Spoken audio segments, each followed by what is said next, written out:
Joining us now is House Democratic Leader Hakeem Jeffries. Thank you very much for joining us tonight. There is so much to talk about. Let's begin, as we wait for a victory speech in Wisconsin, with your reaction to what you're seeing in those special elections in Florida for 2 House seats.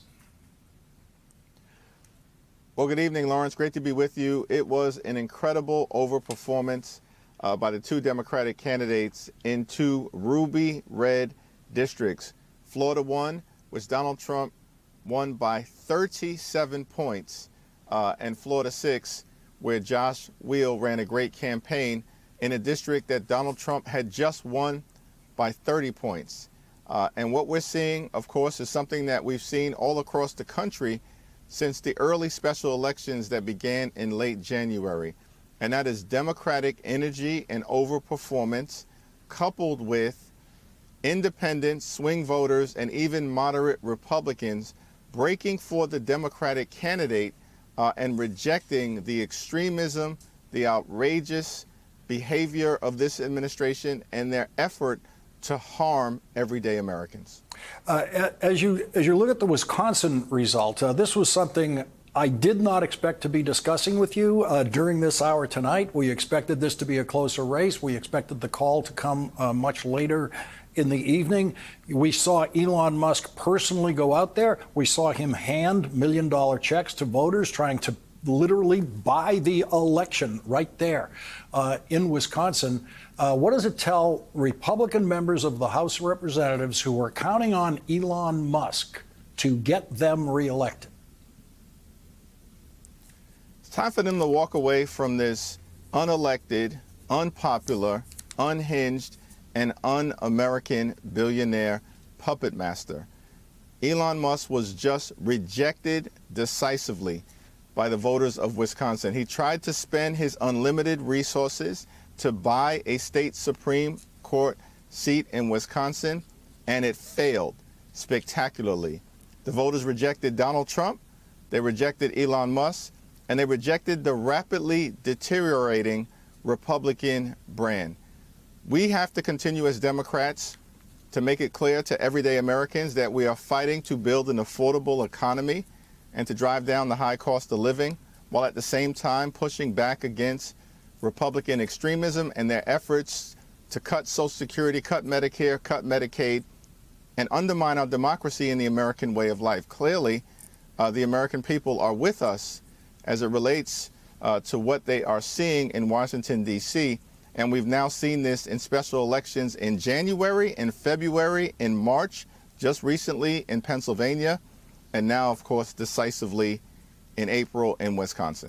I want to ask you about what feels like a related event, especially at this hour, a related event to what voters are saying in these elections tonight. And that is what happened in the United States Senate today. And I worked in the Senate for many years, 7 or 8 years. And I can say that the Democratic leader of the House of Representatives never once set foot in the Senate chamber when I was there. All House members, of course, as we know, have floor privileges in the Senate. They can come in whenever they want to. It was extremely rare to see a House member there. You were there today. Why did you decide to go there today, and what did it feel like to witness what turned out to be the history that Senator Cory Booker made in the Senate chamber today? It was a very powerful experience. I had the opportunity to visit the Senate chamber twice. Initially, earlier in the day, just to express my support and solidarity for Cory, who I've known a long time. We got started in politics around the same period of time, him in Newark, New Jersey, and myself across the river in Brooklyn, New York. We were in law school around the same time, and I've long admired him.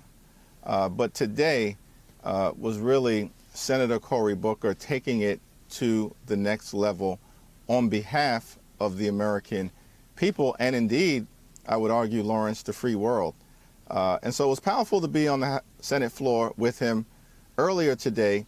But then when it became clear that he had a chance to break Strom Thurmond's record, I decided to change my schedule so I could be back on the Senate floor to witness that history, because here you have this incredible juxtaposition of Strom Thurmond having previously delivered the longest speech in Senate history in defense of Jim Crow and racial oppression, and Cory Booker, an African-American man, defending democracy and the American way of life in the face of Trump's extremism. Breaking that record was just powerful to witness. And, you know, Senator Booker's speech was strong, it was substantive, but perhaps what was most touching about it was that it was soulful, it was authentic, it came from his heart. Of course, the brilliance of his mind, but it came from his heart. Yeah, it was the most fully authentic Cory Booker that I've ever seen. And I think there's something about that 25 hours that wears a person down. And he was standing out there with no defenses that you might bring to other sort of public speaking events. And it was really an astonishing thing to watch. One of the things he was concentrating on, and one of the things that he was getting in all of the emails that were being sent to him from around the country, was fear of what Elon Musk and Donald Trump are going to do to Social Security. And that is a fear that is as powerful as a voter could have in terms of an attachment to an important public program, the most popular public program in American governing history. I got to think, even when you get to judicial elections in Wisconsin, if people are afraid of what's going to happen to Social Security, they're not going to be voting for the side that's trying to knock it down. That's absolutely correct. And this is an area where there's a clear distinction between what Democrats are all about and Republicans. We want to protect and strengthen Social Security. It's an earned benefit. The American people have paid into Social Security throughout their entire working life.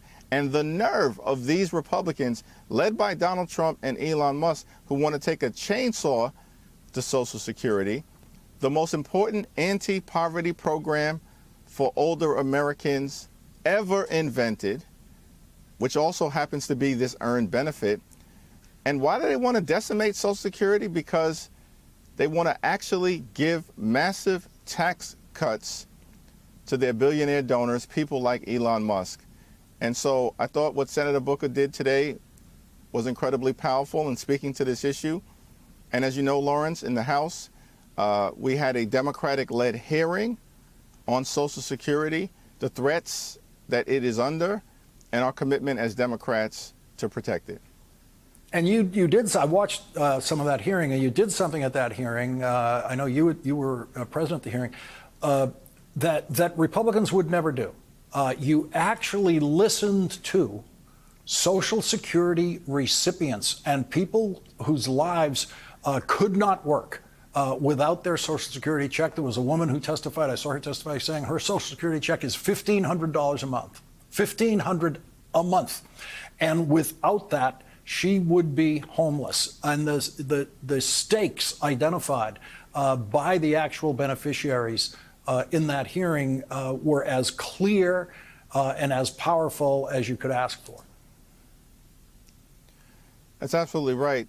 It's one thing to say, and it is in fact true, that there are a little over 70 million people who rely on Social Security as a major source of income, half of whom live by themselves here in the United States of America. But when you actually hear from people whose very life will be impacted and shortchanged, possibly just cut short in terms of their ability to live with the dignity and respect that every American deserves, is very powerful. Republicans have no interest in these Americans telling their stories, which is why as House Democrats, we will continue week after week to hold hearings. This is the third in a series of hearings that we've held. Initially, it was on Medicaid last week. We had a hearing on nutritional assistance and the fact that Republicans are literally trying to rip food out of the mouths of babies and children in this country. Today, Social Security, and we're going to continue to stay on this case. I mean, on the subject of Social Security, I would have to think that it was a factor in the results we're seeing in those congressional races, those House races in Florida tonight. There's no doubt about it. You know, Elon Musk was also very involved in these Florida races, and notwithstanding the fact that these are safe Republican districts, the results that we have seen can be interpreted, we believe, as a rejection of him and his extremism as well. This is somebody who has said he wants to take a chainsaw to Social Security, and he's called Social Security a Ponzi scheme. It's not a Ponzi scheme, Elon. He's a living, breathing Ponzi scheme. Project 2025 is a Ponzi scheme. And that's what the voters clearly believe increasingly all across the country. One point, Lawrence, that should have my Republican colleagues quaking in their boots. In the Florida 6 race, which was a Trump plus 30 district, where the margin was cut in half, and we'll see where it ultimately lands, but we know at minimum it was cut in half to around 15 or 16 points. There are 60 Republicans in the House of Representatives who currently represent districts where Trump did worse than 15 or 16 points.